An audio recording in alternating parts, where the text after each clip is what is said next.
Alright guys, magandang araw sa inyong lahat. Ito ang inyong kadama, si Nonoy, also known as Tiger Dama TV.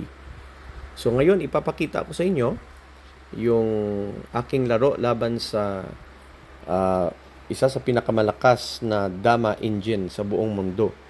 Itong Callisto 5. So, gagamitin natin ang Aurora board para ma-demo ang aming laro. So, puti tayo dito guys at itim naman ang Callisto 5. So, nag-open ako ng 116 at nag 115 ang Callisto. So, panoorin nyo yung aming laban.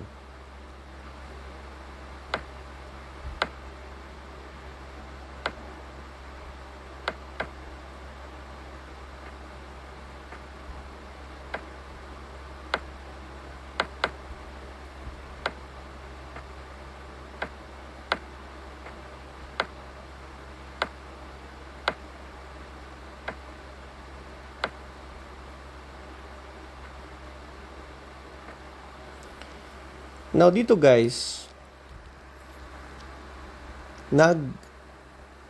siguro tayo sa 15-15.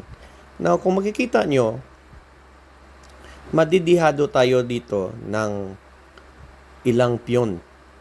Pero na-analyze na natin ito na mabuti yung mangyayari dito guys. So tingnan nyo yung trap na ginawa ko sa Callisto. So after ako siguro sa 15-15, nag 16-13 siya. So nang kumain ako 15-7, nakakain siya ng dalawa, no?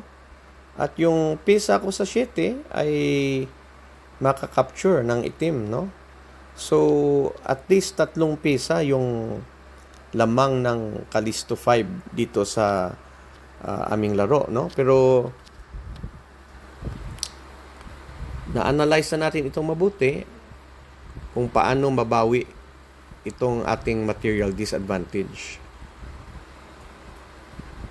So, ang ginawa ko dito, nagpakain ako sa 14-16.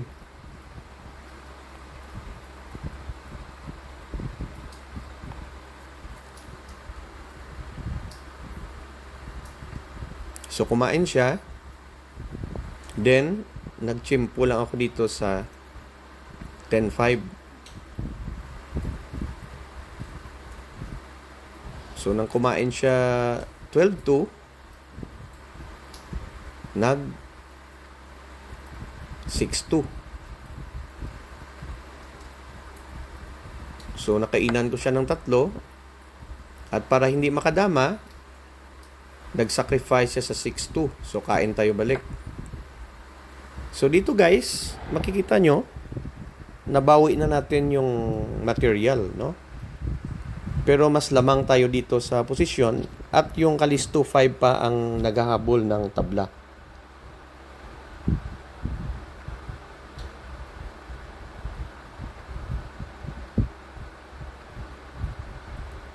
Alright, so pumasok tayo dito sa 15-2. So umilag siya. Kain tayo balik.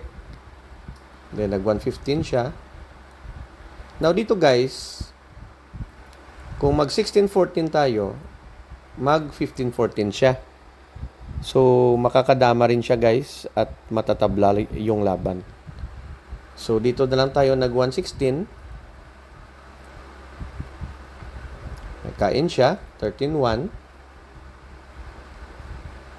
Kain.